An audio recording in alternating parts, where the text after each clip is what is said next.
Louder! Oh my gosh. Welcome, everybody. Thank you all for coming tonight. There's a bit of an echo. I think this might be the first live stream that we've gone on time.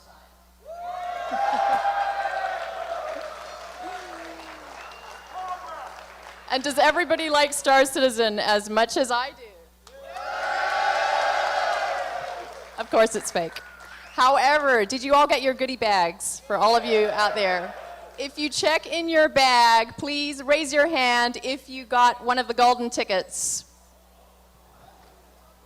Because you have won a dual XR9 285 sponsored by AMD. Come on, who's got him? There's 10 golden tickets and there's also 10 ships. I think there might even be one Vandal. Is that correct, Ben? Ben, where is Ben Lesnick? Oh. Anyone got one? Put your hands up. Yes, we have a winner. How many more do we have out there? Okay, so on the, it should say where you go to reclaim your card, and please get that tonight. So if you can all put up your things so we can film that real quick. Are we ready for the show? Come on, let's hear it. Put your hands up in the air. Cheer. All right. Are we ready to cue the video? We are. Let's do it. Fade lights down, play the video. Are we ready to cue the video?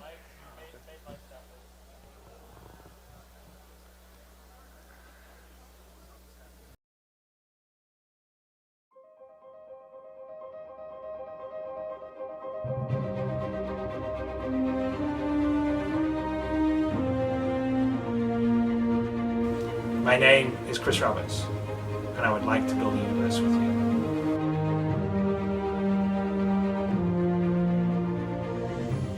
Welcome to the stage, Chris Roberts. Good morning, everyone.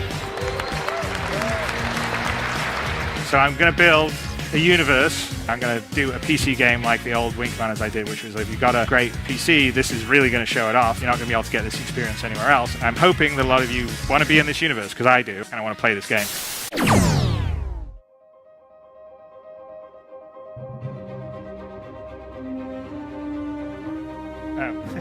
Apparently, our site is having millions of hits and is overloaded, so everyone out there, please be patient.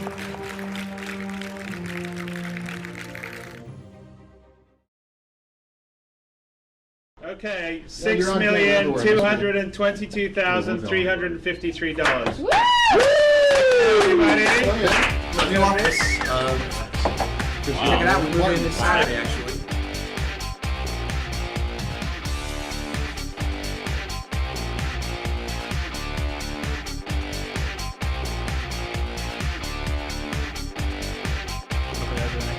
Few months that's going to become much bigger. So in here is my office, and the idea is to try and have an open work environment so everyone can communicate.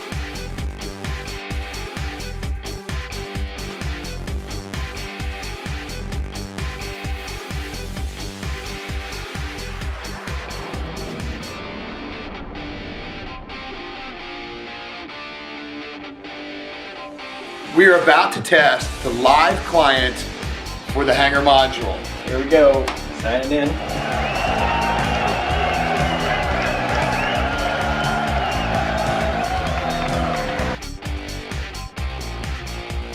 Control, your reasoning.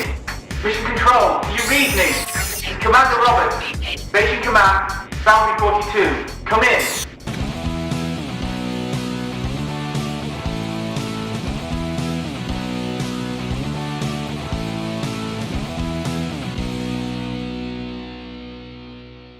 It's a module that will allow you to create your own branded group identity on the website called an organization. We are really the first game of this scope or this level that is 100% funded and backed by the people that love this kind of game and want to play this kind of game.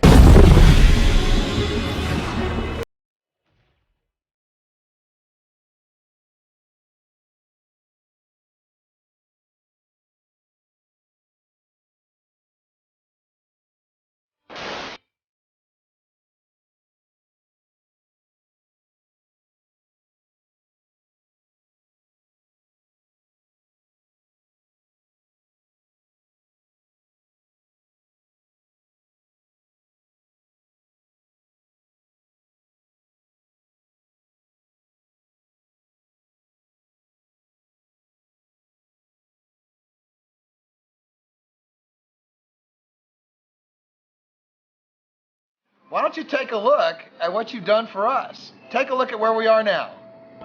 I feel like the head of the table. Pass the butter, please.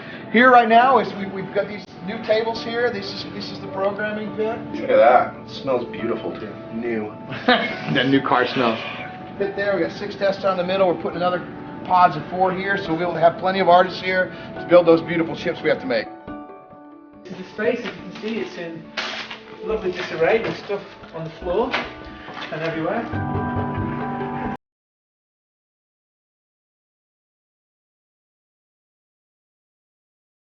Guys, so here are the bunch more guys already joining us. We have more joining us as well, but we're well into production.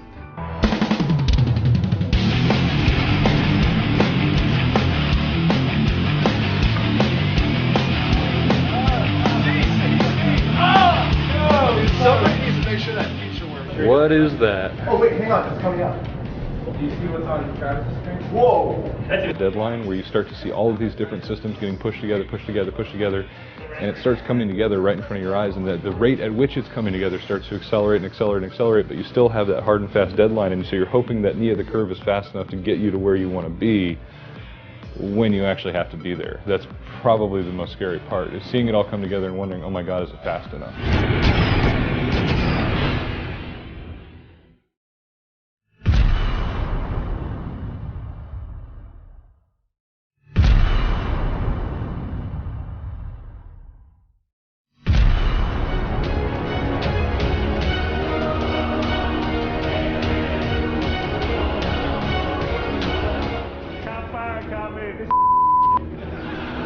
Who's gonna kill me?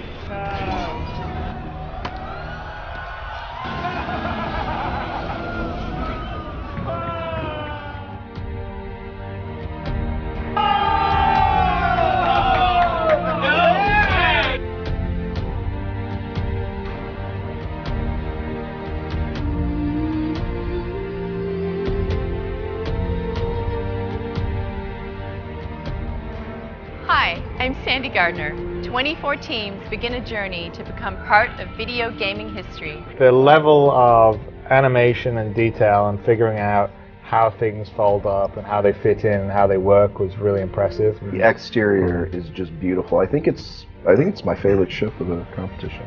The winner is 4 Horsemen.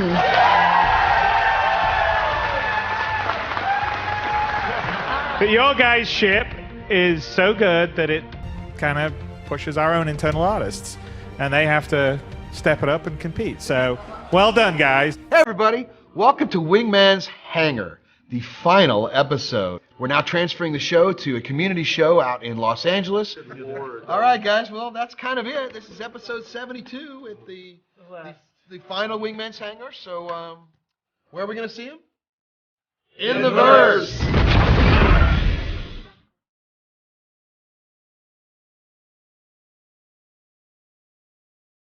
First, I'm joined by a very special guest, Mr. William Lewis. Introduce yourself. I'm James Pugh. Round.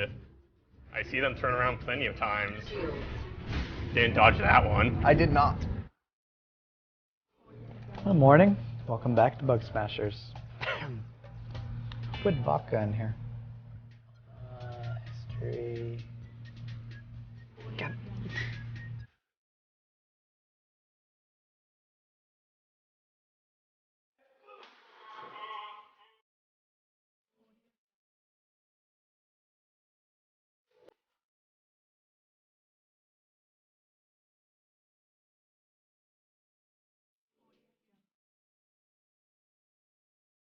Thank you, everybody, for coming, and thank you to everybody who's online.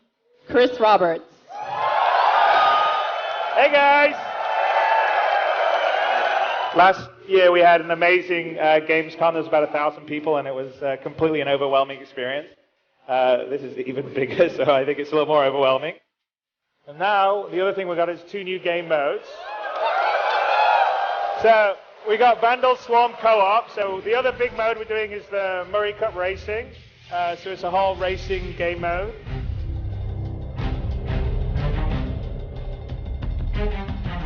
We have something else that we're going to show you, which is the multi-crew sort of ship combat. So, we're going to do a little demo. It's part of what we're working on. I mean, there's a lot of stuff to have on multi-crew.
This, my friends, is going to be good.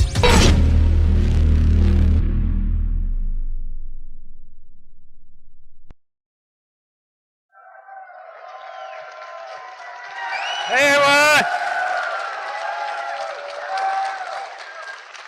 How are we doing tonight? Good?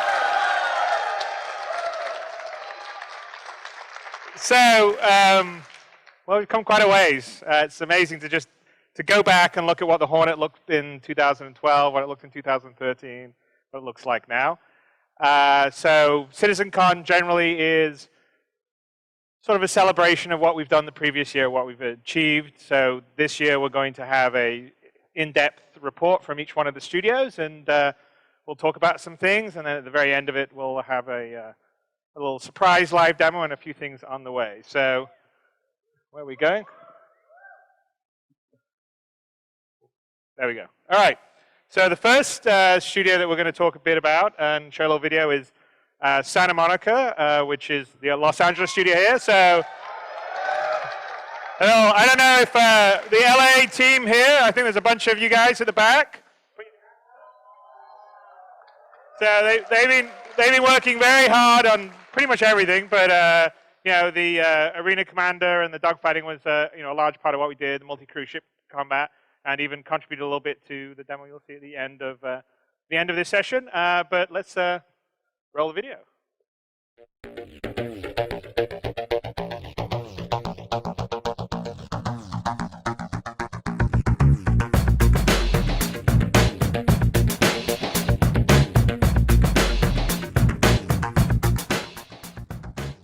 Hey everyone, welcome to Santa Monica. This is 3rd Street Promenade, and it's where our Los Angeles development studio is, so just come with me and I'll show you inside.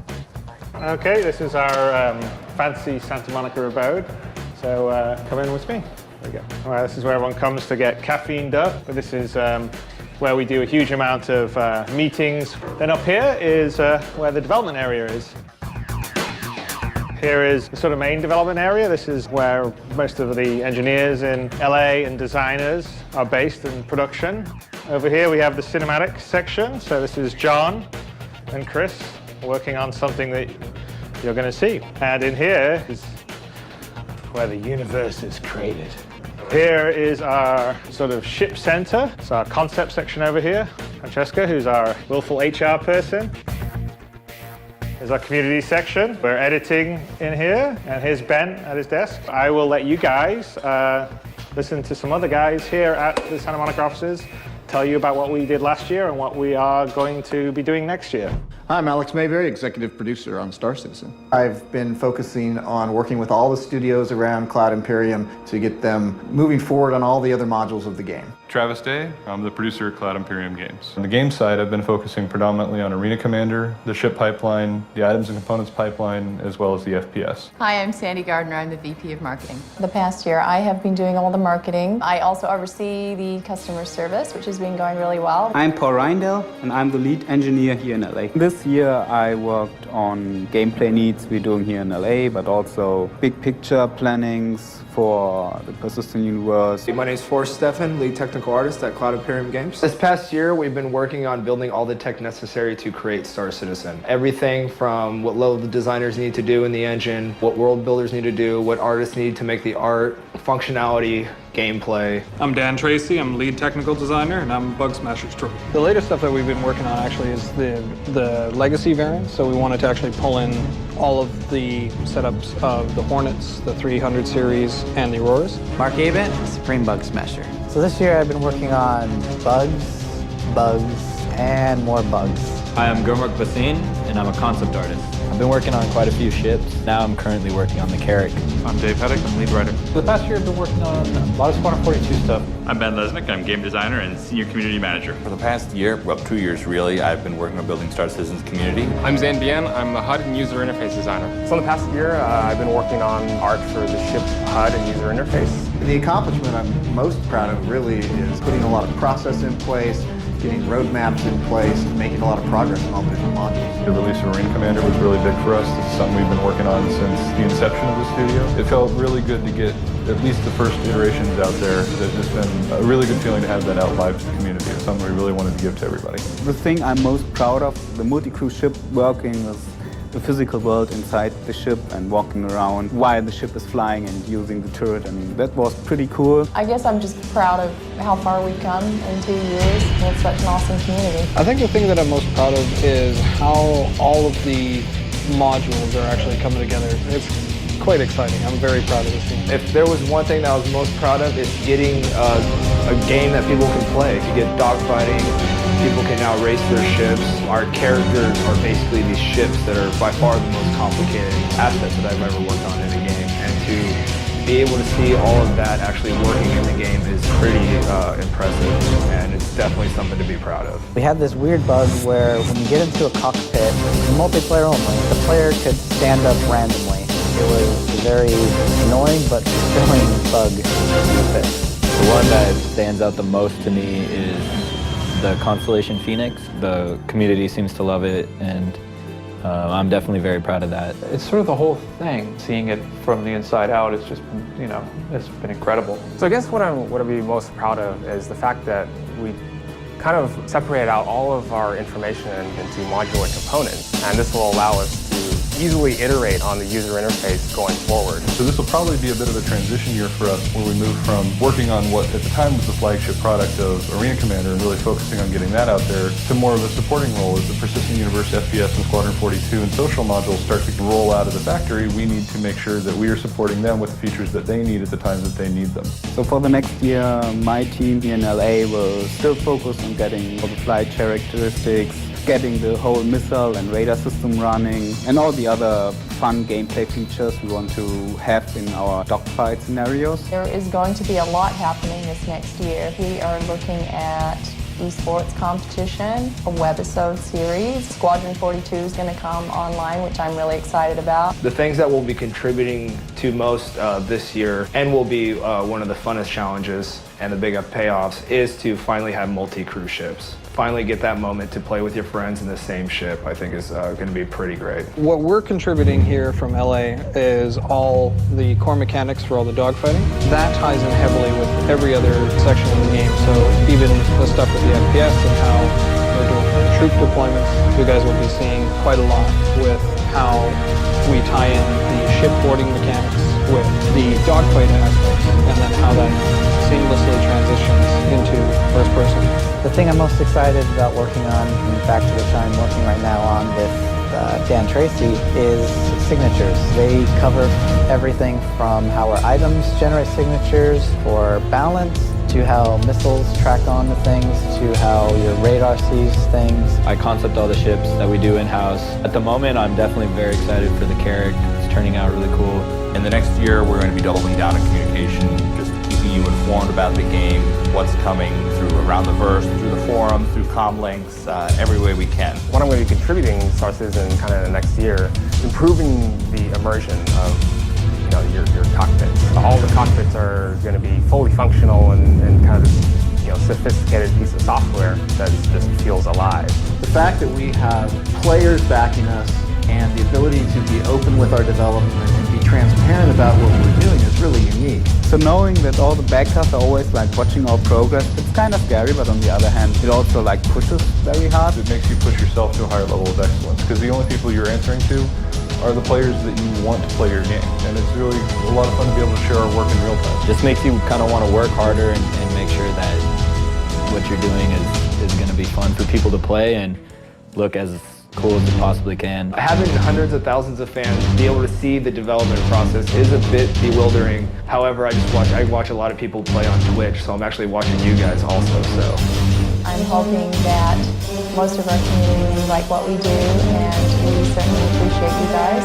Amazing to be able to contribute directly to our audience that loves our game. So I hope you guys enjoyed that quick insight into what some of the people here have been working on last year, what they're looking forward to working on this coming year, and what they found the most challenging and interesting about working on Star Citizen. It never ceases to surprise and amaze me.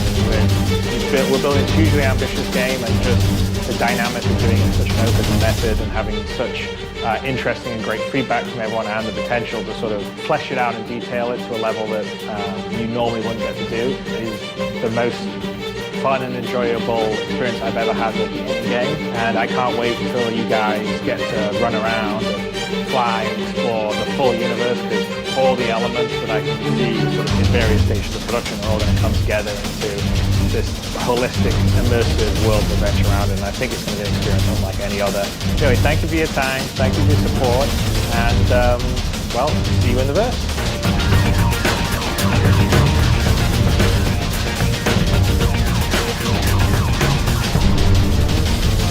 There you go. All right.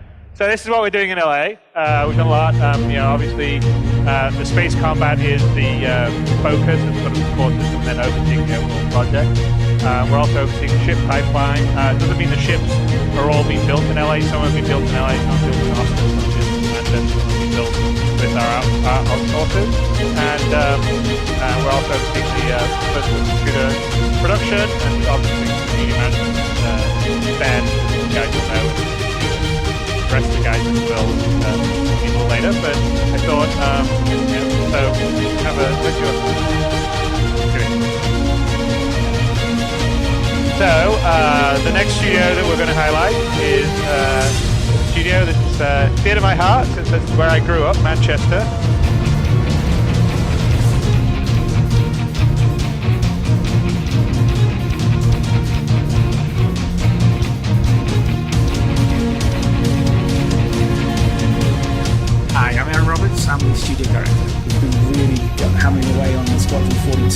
well as focusing on going through the pipelines in terms of how we get the characters, how we get the ships working. I'm Nick Elms, creative director.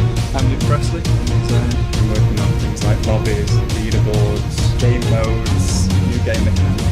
I'm Paul Jones, I'm the art director. Hi, I'm Ian, and I'm lead environment artist. We've done Arena Commander, we've done Broken Moon, Dying Star, Squadron 42. You know, we're just working like crazy on missions 1 to 10. Hi, I'm Bjorn Townsend. I'm lead vehicle artist. I'm Jay Malhotra. I'm one of the artists on the vehicle team. At the moment, we're mainly focusing on the Gladius, Gladiator, Retaliator, as well as a couple of cap ships. I'd say the thing I'm most proud of is the Vandal Swarm co-op mode. You pull that together in a day. Yeah, we managed to take the single player version and turn it into the co-op. We had nothing one morning, and then by the evening, there was 4 of us playing. A lot of noise from that side of the room. It was the most fun we've had. Just clicked. Yeah, just From what we've accomplished this year, I'm personally most proud of getting levels out to you guys. I mean, these levels are so big. So what we're showing now is Shubin's facility called Arco. Now, Shubin Interstellar is a corporation, a mining corporation. The facility that you can see is the Arco. Now, this thing is big, like 6 kilometers big. And currently it's in its grey box phase. So you're seeing full mesh detail, no textures or shaders. Just the physical act of making these levels was initially so hard because the CryEngine was custom built for small environments and we had to render at big space scenes. That's a big achievement. For me, it's got to be the fact that we're trying to achieve something pretty special. We're aiming so high in terms of visual fidelity, in terms of what we want the player to sort of feel and be evoked in the gameplay that they've got. Quite the challenge, but at the same time, when you're faced with a challenge, it's something you kind of have to sort of endure and get through, because at the end of the day, you're in a wide experience that's just going to blow people away. Going forward, loads to do. The big one for us is Squadron 42. We're looking to have the vertical slice working for the end of this year, and then of course next year we plan to release the first chapter of Squadron 42 for you guys. This coming year is going to be a real busy year. Squadron 42.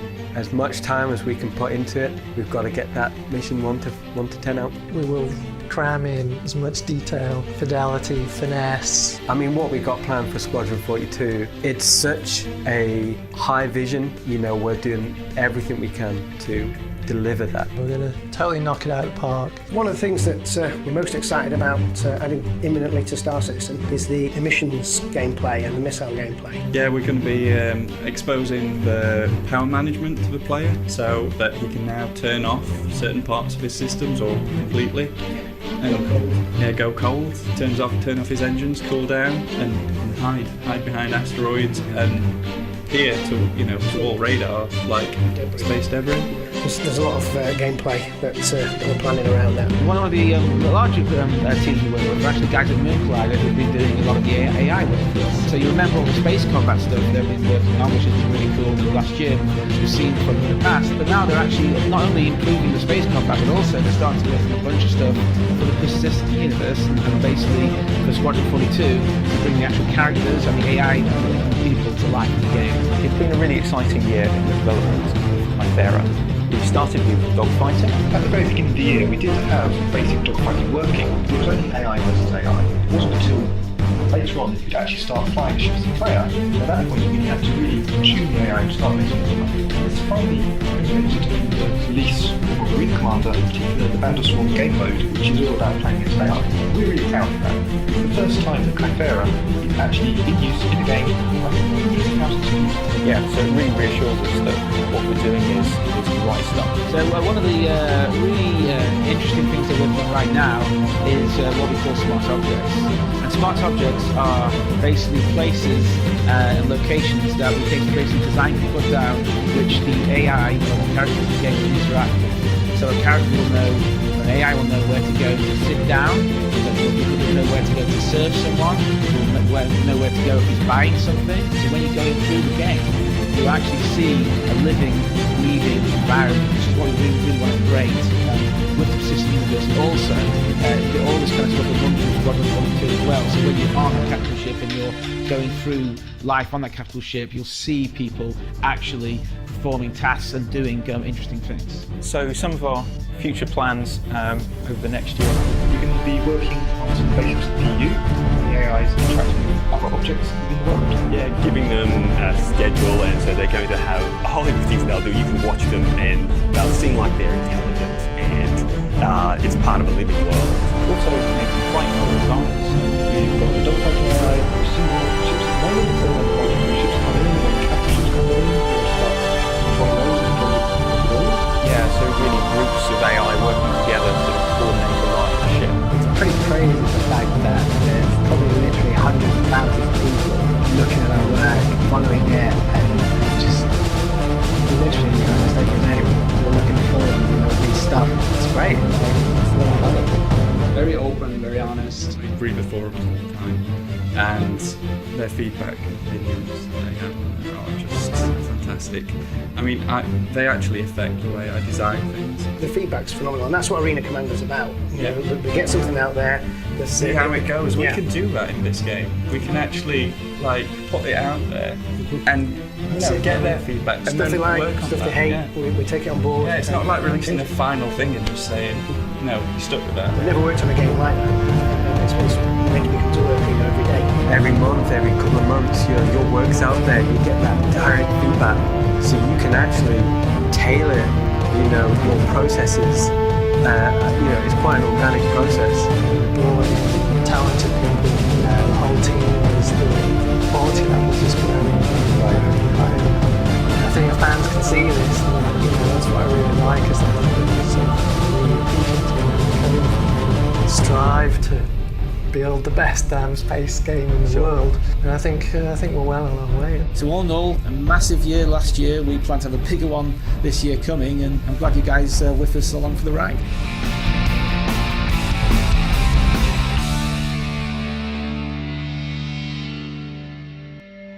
There you go. So anyway, Foundry 42, they're doing Squadron 42. They're also actually taking over being the lead studio on Arena Commander, so they're supporting the live aspects of Arena Commander. So the LA studio and the UK studio working together on that, but the sort of production leadership's coming out of Manchester. They're going to be working on the capital ship systems and components and character pipeline. Do you want to tell us about any of this stuff, Aaron? Come on. Yeah, I'm really crap at this, sorry. But anyway, so basically this last to get there. So just to let you guys know, we're planning on getting the full sort of V1 implementation out, which would include the lobby system. By the way, I'm told I needed to talk more to you, although it's kind of hard when our presentation's behind.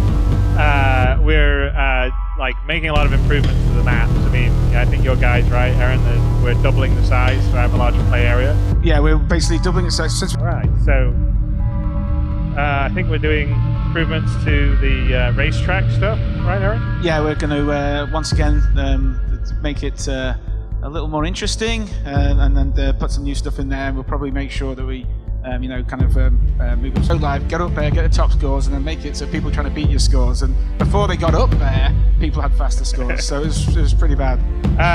The other things that are going into 1.0 is, and you heard both the UK designers and engineers in the LA one, they'll add a huge amount of the gameplay in space combat. Talked about part of that, so power management also runs with that.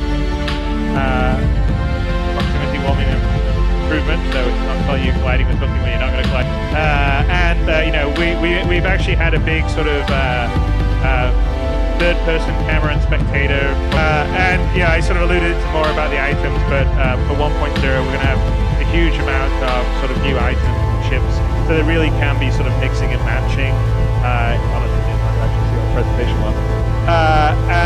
Then the final one that we're going to do here is the leaderboard. So there's a lot of, we've been getting a lot of feedback from you guys. Video.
So that was fun. I don't know if we got John Griffiths and Chris Warlock in the audience. And by the way, I believe that was Sandy doing the motion capture and the walking and everything else. So there you go.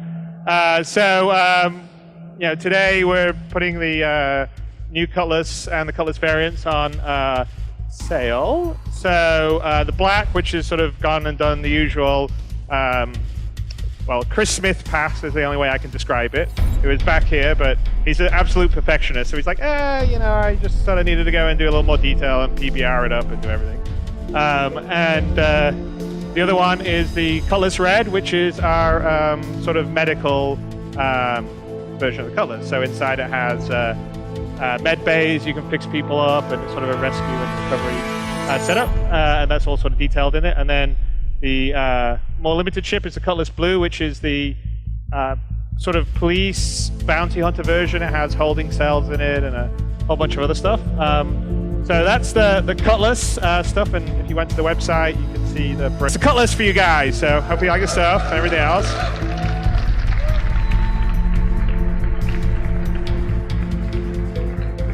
And so now we're going to hear from Turbulent, who are the guys that have built the entire web platform. A lot of, pretty much all the community tools that are used, the organizations, the forums, the posting system that we have, and also our delivery system to actually deliver the game.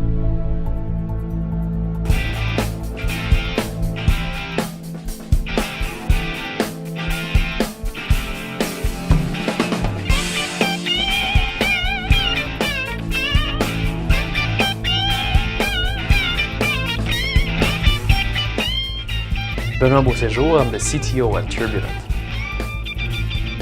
Félix Courtamanche, lead developer. Benjamin Faudel, project manager. So our team is responsible for everything that's web and user facing. Well, this year we actually accomplished a lot. There's a lot of stuff that people see, the big stuff like the org system, the new ship catalog and all that. There's a lot of new features that people were able to see in the store. But also we had a lot of day-to-day things like, there was monthly, then now weekly promotions that we have to manage. And there's a lot of stuff. The site is constantly evolving. New chat system, and now the new leaderboards and all these other smaller features. What I'm most proud of in the work that we've done in the past year is the 3D holographic viewer on the web. Really wanted to bring something online that was an experience that we've never seen before, and I think this holographic viewer is really the first foray in that type of environment, and I'm really proud of it. When we came to the project, the site was still in its older version on WordPress. It's not just a simple news site anymore. We actually made a whole interactive and complete and thorough point of entry into the game. The funniest thing that happened in the studio last year has definitely been Benjamin. I gave him a task to fill up the store destinations from a list from ISO, which is an official standard of every single country in the world, and so he was supposed to do that. But he did that, and the task was closed, and it's been done, and it was nice. But he took a list from 1986, which included East Germany and the USSR. And people were somewhat offended and or amazed at our shipping options. Okay. As you can see from my reaction, it was my fault. That was me, entirely on me. We've had a couple of glitches over time, but I think so far we've done a pretty good job of not crashing everything all the time. To be honest, it's really tough to know what's going to be in the website a year ahead, because there's always new stuff being added, and we are still working on improving the organization system, improving the constant improvement on other stuff like the chat system, the new leaderboards, which are going to get a lot more stuff and fluff added into them. The project that you guys have voted on for us to do as a priority is the star map, and so we'll be tackling that next, and we really take it seriously to bring a really fully fledged star map of the known Star Citizen universe to you guys to play with, so you can be completely immersed in the universe that Chris has built.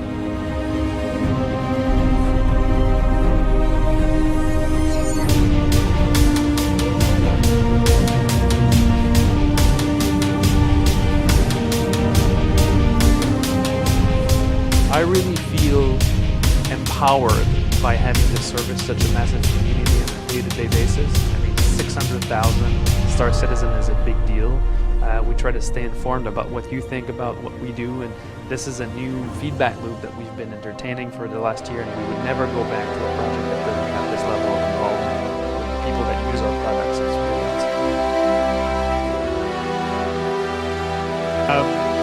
So I wanted, we don't have the Turbulent guys down here in Montreal, but they're awesome. They always deliver. They never miss their dates. Lesnick and James Q out on stage.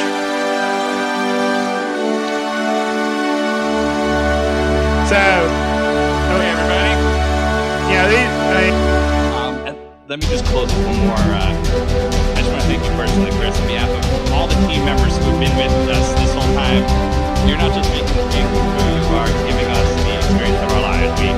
We know nothing is going to be like this again, so thank you for making it possible. Okay.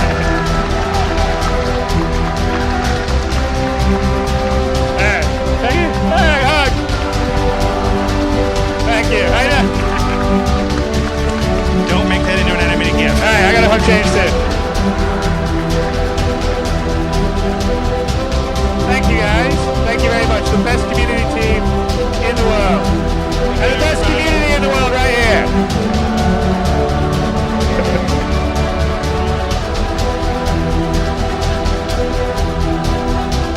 Right, so we were at one place in Montreal, and literally it's about half a mile down the road is Behavior, and let's see what they've been up to.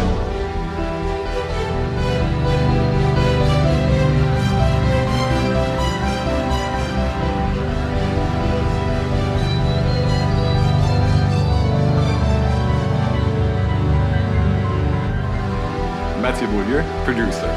So I'm a producer for Star Citizen here at Behavior. Started back in February 2013.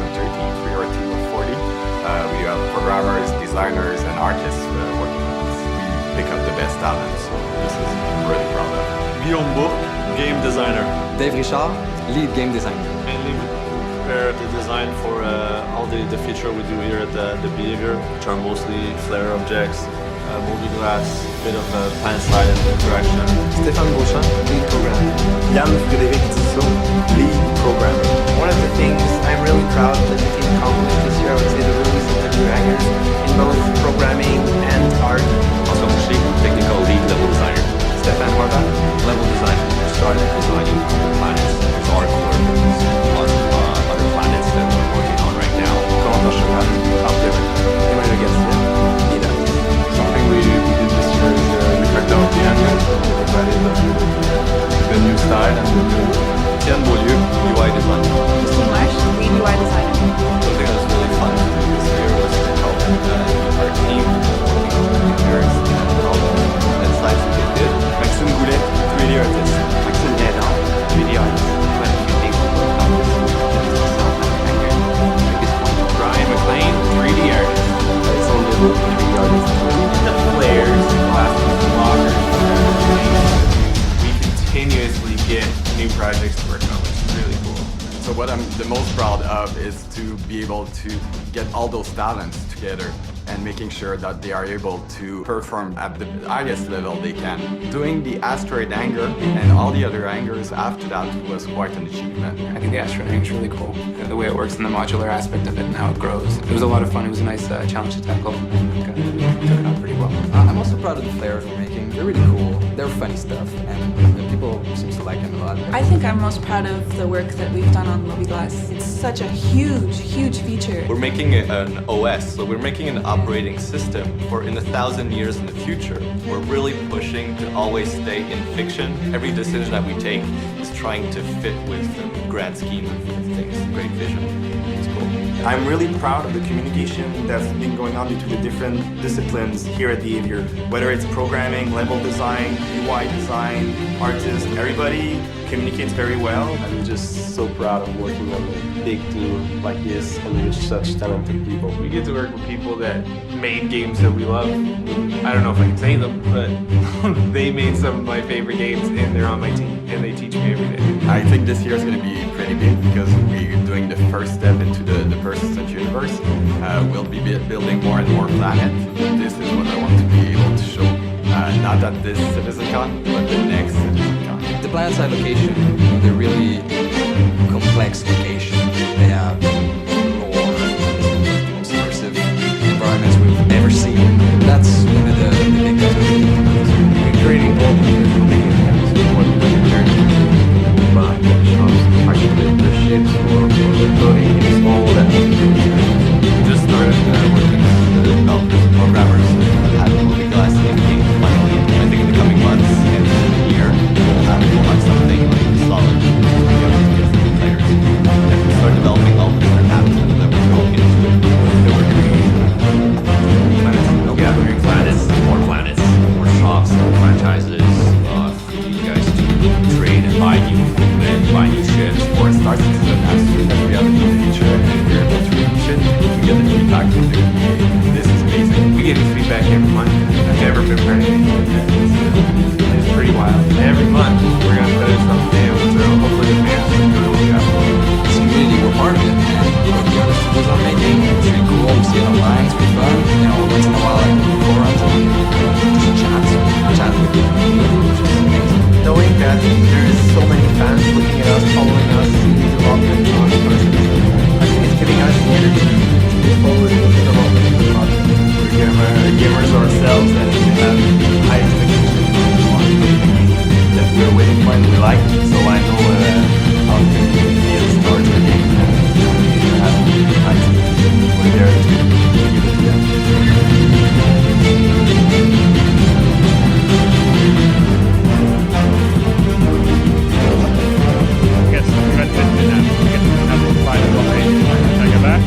Nope, there wasn't one. Alright. Anyway, behavior doing an awesome job and we go back to it. But enough. 890 job. You guys all have a brochure for it. But yes, it's if you want to hang out with your friends, Star Citizen style, I think is the ship to fly in.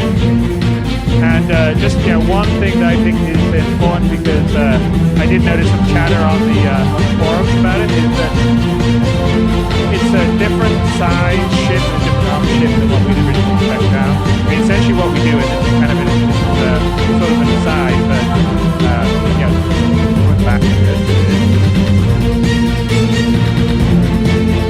That's not really an acceptable one. So essentially, I know there was a bit of chatter about the fact that was fairly pricey, but really in the end, the way everyone can think about it is that supports the game, supporting all the development that we're doing, the nerf, the game, the ship, and the job. Let's move on. Go.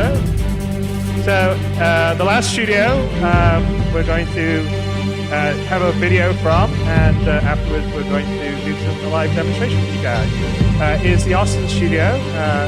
It's our first studio that we started at, and we've, as we've grown, we've sort of refactored how we're doing development, and so each one of the studios is starting to specialize in an aspect of the game. So Austin is focusing on the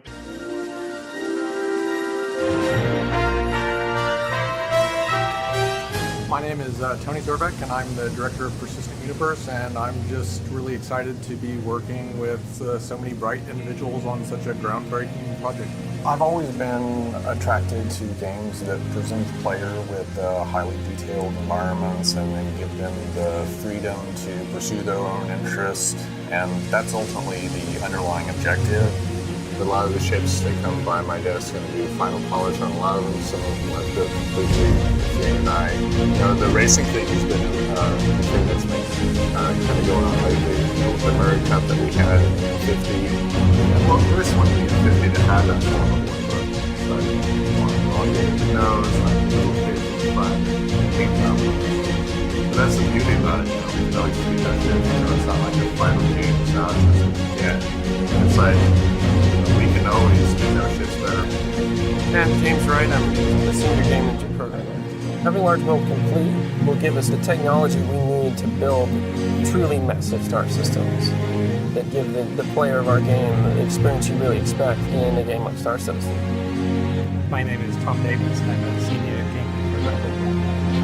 From the galaxy view, we can look at all of the star systems that exist in the galaxy, and a designer can come in here and edit the properties of a particular star system. We can look at a star system as a whole and all of the elements within the system, the planets and the moons and the sun, and points.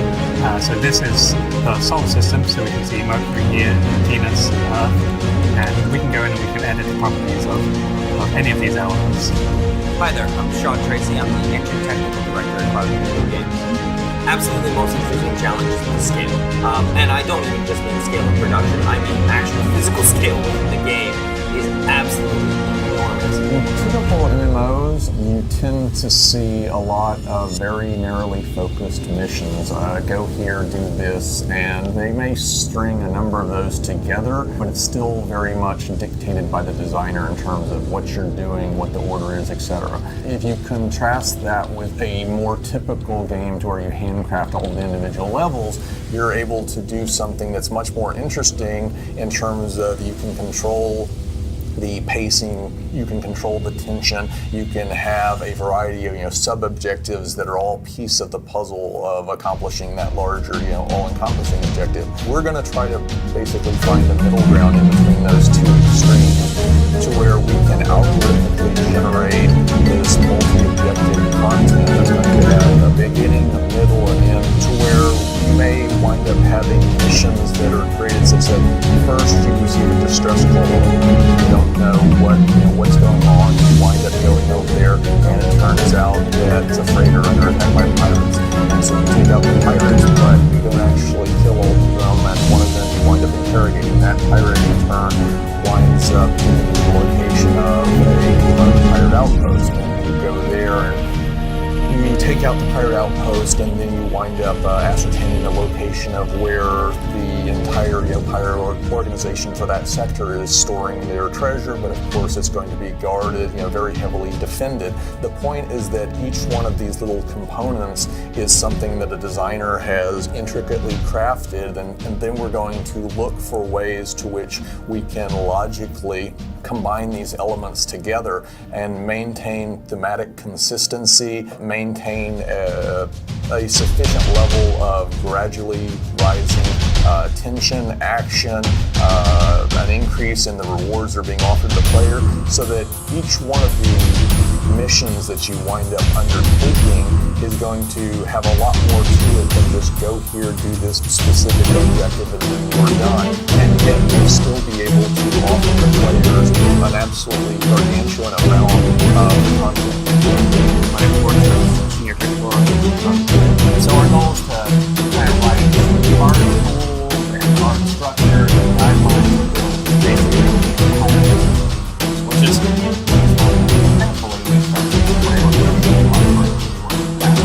hardware, all that kind of Characters are one of the ways to create a custom world, and the more custom world, the more enjoyable the experience is going to be for the players. The player experience is going to be improved considerably by the fact that we're actually simulating all of these NPCs in the background. Product prices, the missions being offered, which NPCs you see in which area, which ships you see in which area, what they're doing in those areas. This is all going to be dictated by the economic simulator that's going to establish context for the entire system. If you see something occurring, within a particular section of space, you see an NPC doing something, it's because there is logical, rational reason in the course of this entire fully functional economy why that's happening. One of the things that we've been developing is the skeleton for our main character. Our original skeleton, which you can play in the hangar, you run around getting your ships, is a very old skeleton. There's a lot of little things like we didn't realize that the hips were locked in the Y and X translation, which we've unlocked. And now instead of having a character like running straight down a rail, our character actually has bob and weave, and you kind of get that more natural animation. There's actually going to be a wide variety of ways by which NPCs are made, more unique. Things like their level of intoxication, exhaustion, and various other things. So a bartender is not just going to stand by the bar and dole out drinks. He's going to actively serve patrons. He's going to sweep the floors and a variety of other such things. There are going to be millions of NPCs getting simulated, and that's going to lend context to the missions and the characters that you'll see in the various locations throughout the game. The only reason why you would see a freighter or a pirate in a particular place is because it makes logical sense within the greater game why they're actually there. I'm John Erskine, I'm the head of live operations. NOC stands for Network Operations Center, and so the NOC team is responsible for monitoring all of the technical operations of the company, including the live game servers, all of the development environments, a lot of the internal processes, so that if there are any technical issues, we're aware of them immediately and we can take action to that. The operations team includes a lot of different functions, including the platform that serves the website and account information for the game. It includes building the game once it's been completed by the developers and the artists and designers so that we can make a build that QA can test, that can be published to the servers, and ultimately cashed out to the public so that they can play the game. We've also continued to grow our operations team. A year ago, it was very small, and a lot of the servers just sat under people's desks in various places, and now we have fancy server rooms and bigger operations and live servers that the public can play on. So there's a lot of growth happening over the last year, and a lot more to come in the next year. I'm Justin Binford. I'm Keegan Standifer. Jeffrey Peace. Melissa Estrada. Andrew Hessing. Gerard Manzanares. What do y'all think some of the funniest bugs are? Freelancer breakdancing is probably the funniest one that I've seen. When you crouch, your knees go through your back. The character folding in on itself. Getting stuck in a chair. Then your character looks like he's panicking. Big, huge eyeballs flying around, losing your face. The freelancer leaving the hangar. Oh yeah, the backflip. Yeah. So that's a constellation. So they just decided to my people need me. So my favorite moment here was obviously the day I got hired, which was only a couple weeks ago. But I'm here, and we're going to make a big difference here. Favorite moment, I think the Ice Bucket Challenge was pretty exciting. Probably when we asked our mocap talent to act out toilet morph animations. I think the most exciting thing to me this year anyway is getting the task to make This Is Bullshit banner. My favorite moment? Fan booze, baby. Fan booze. My favorite moment is now. What's next? I think it's time to get out of our hangars. We've been staring at the same four walls for about a year now, so it's time to open up the world. We're going to let you walk around on the planet side, make sure you get your friends in there, the social module is on its way, and then we'll be bringing you all the other planets as we start bringing them online. The next thing after that, we'll start connecting up all these planets and all these systems, letting you experience the persistent universe for the first time. Well, citizens, it's been a fun ride, and I hope it continues. Happy birthday, Star Citizen.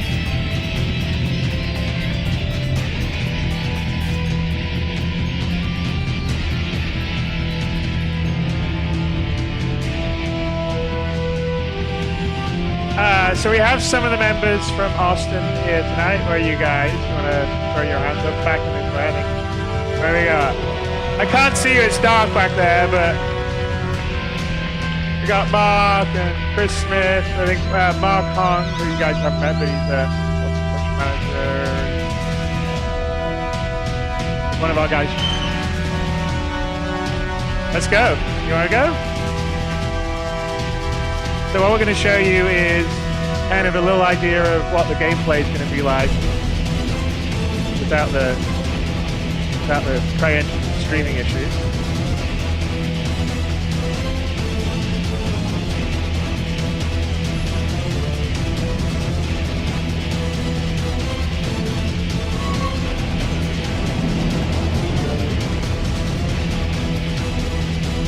So, by the way, it's just the beginning of it, really. So, but you know, we have it's the same. It's the multi-ship local physics grid stuff that's working.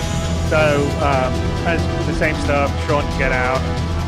So we just come out of warp outside Stanton, which is the Arcport planet. Can't remember which Stanton it is.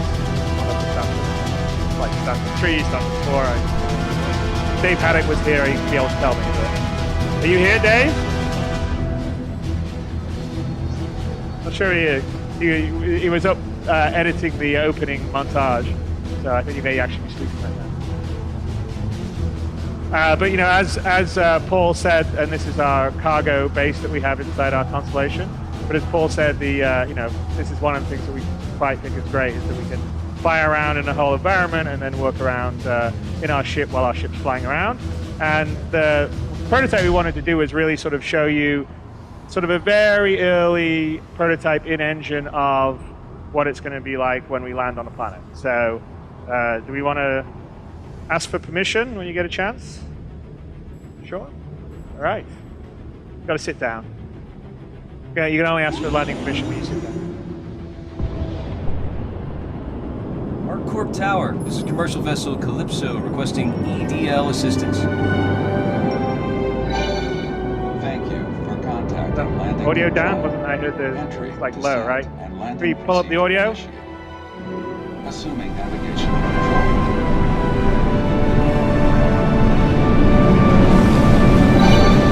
Enter target.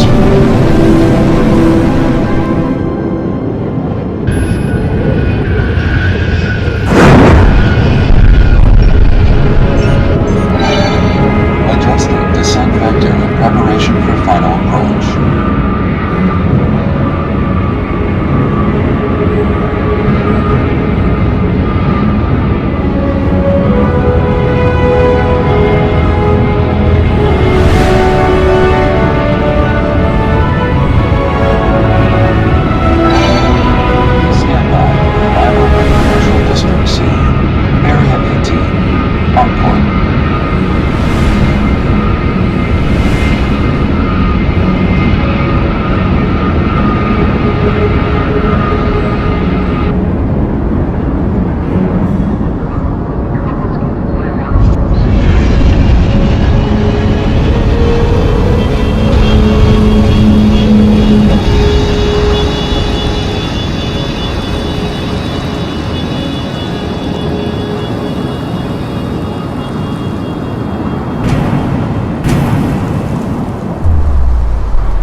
Landing complete.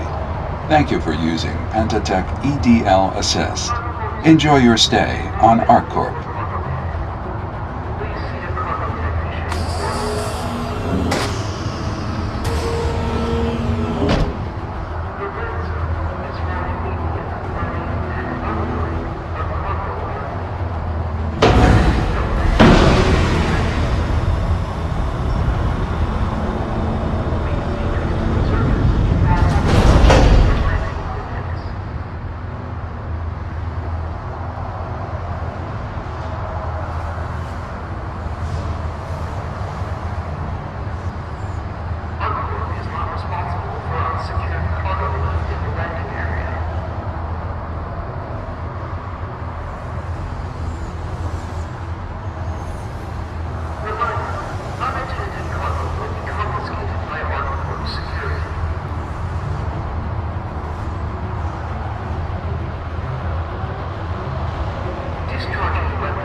Next.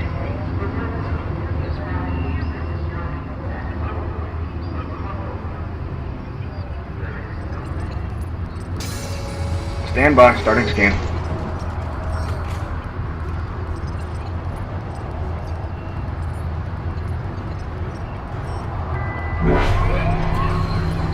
By entering Area 18, you agree to abide by all laws and regulations set by ArcCorp and the UEE. Any violation will result in immediate prosecution.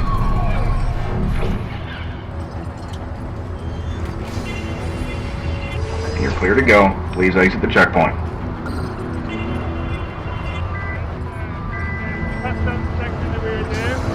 Bring the volume down a bit, by the way.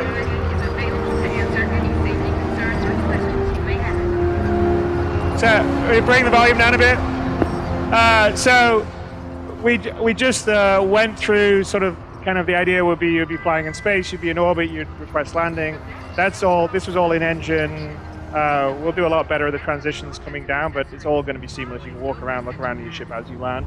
You land, you get permission, and now we're sort of in the sort of main concourse area of Stanton, and of course there's turn around, let's look at the other place before we go into the one shop we actually have working.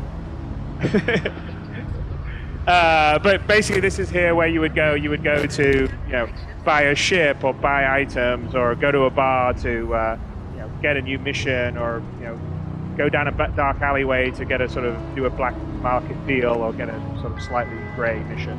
And a lot of the planets will be very big, you know, like something like Earth and Terra will have lots of locations. Some will be smaller, like a landing point or main area. But all the places have this level of like incredible. I mean, this isn't just kind of FPS like audience. It's significantly more than you get on like even an Xbox One or a PS4.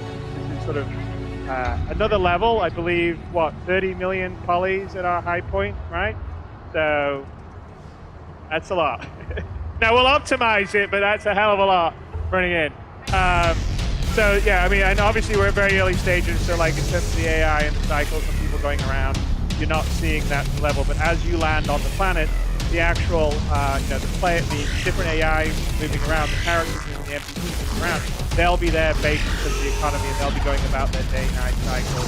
And you know, if you land on a sort of bustling, successful planet, there'll be, you know, a lot of people going about their business. The place will look great. It will be thriving. If you're down on a sort of planet that's sort of not doing so well, then there's some graffiti and maybe there's more crime. There's not quite as many people. And we're also going to have a fair amount of sort of NPC sort of PvE kind of stuff down on the planet.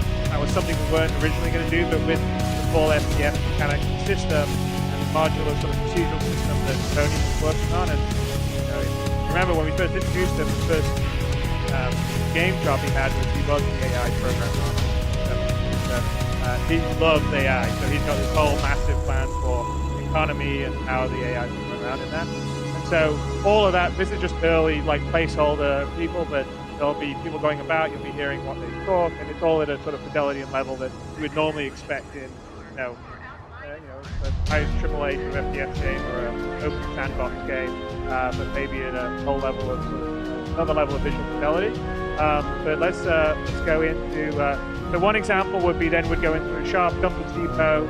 I think we've shown a little bit of before, a bit more fleshed out. But let's go inside.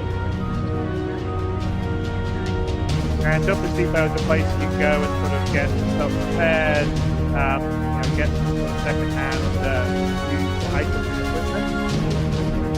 But this is the whole, like, this is the vision of Star Citizen. You're out in space, you've got the high fidelity of your ship, you get down on the planet, you're running around in the fidelity of your environment, characters that look around.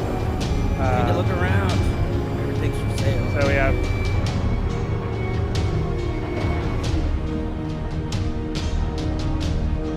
and a shopkeeper.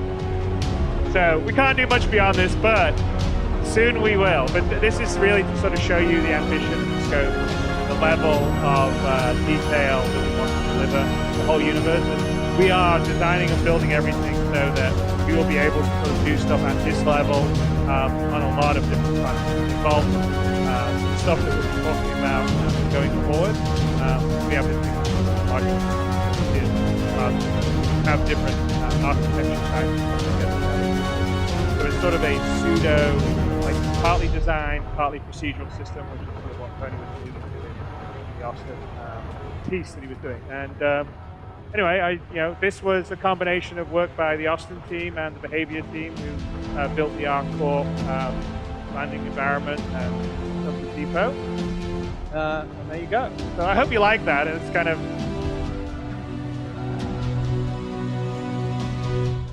And thank you, Sean. And we'll optimize that more going forward. All right. What we're doing. Slide on earlier. All right. And So I thought at the end of this we'd just sort of talk about the roadmap just so you guys are aware. Based off of this change, let you guys know. But at the end of this year, we're planning on Arena Commander 1.0 with the features that we talked about. We are going to be showing the FPS module beginning of 2015. We're beginning with the FPS module that everyone gets. There's a lot of other things that go into making sure that everyone can get it and has all the levels. Demonstration of the features. Then the planet-side social module will be after that. Arena Commander 2.0, which will be the multi-crew ship combat. And that's the idea with Arena Commander, is we sort of use that as the test bed for all the space stuff that's going on in the universe. So we'll add new game mode. Squadron 42, Chapter 1. And so we haven't really, I mean, you saw a little bit of a peek of Squadron, like some of those. Expanding planet-side Citizen Universe, so you'll be playing Citizen Universe as you're going through Squadron 42 in the episodes, and when it's all done, we'll kind of have the game done. But we'll never really be done because we're always going to be adding cool new stuff to it. But that's the order that we're doing, so that's so this is what you guys have done. So, because I mean, the one thing we say, games about community, but it really is. I mean, we don't have a publisher, we don't have an investor, we only have a community that has come together to make this game. To reflect, because what has been done in a relatively short time is, beginning, we had 7 citizens, which basically, I don't know if you know the story, but we were testing the site and we took the firewall down, and for we obviously had no money. We're in a deficit. We spent a bunch doing the demo. There were 5, I wouldn't necessarily say 5 developers. And we had 3 ships models. And then obviously we did the campaign. It went well. 1 year later, we had 270,000 of you guys, which is pretty impressive, although we had 21 million, I think. I can't remember. I thought we hit 20 during CitizenCon last year, but I could be wrong. And we had 19 people with models. And then today we have 1,000 people that are registered on the side, 56 million in crowdfunding, 280 people working around the world. So, and yes, we have a lot of ships models, although we have, but that is a pretty amazing achievement, what we've done in a relatively short order of time. As a thank you, all this week, everybody can fly every ship in Arena Commander, irrelevant of what you've... And I think it's appropriate to end with the fact that this game, what we're building together, is made possible by all you. That is the mosaic with every one of the organizations that is part of the community right now, and it's pretty amazing. And I'm constantly amazed and humbled at the end of my presentation, but thank you all, and let's have a drink or two.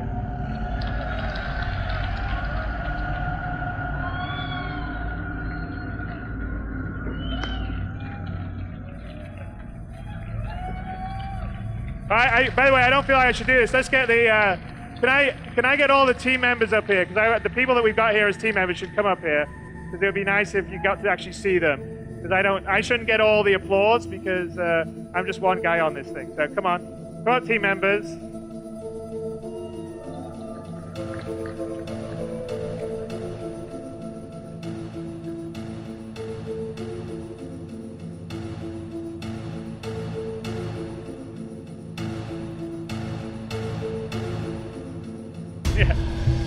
Yeah, they're camera shy. No, they're coming up here. They should come up here. And of course, there's only a small amount of people that we have. Coming up. Get a mosh pit.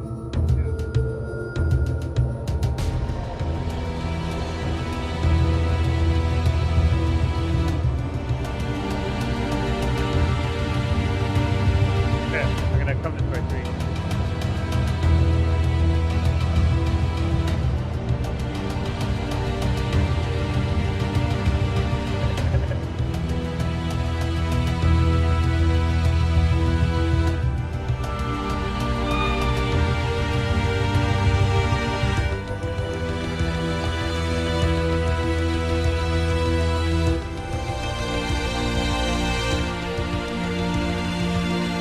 So small representation of everyone working on the game. So, and I agree with Aaron. So I can't. Okay, this is going to go in my pocket. But on our side, we're going to clap you guys. Thank you so much for supporting us.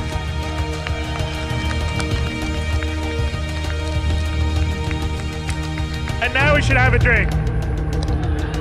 All right.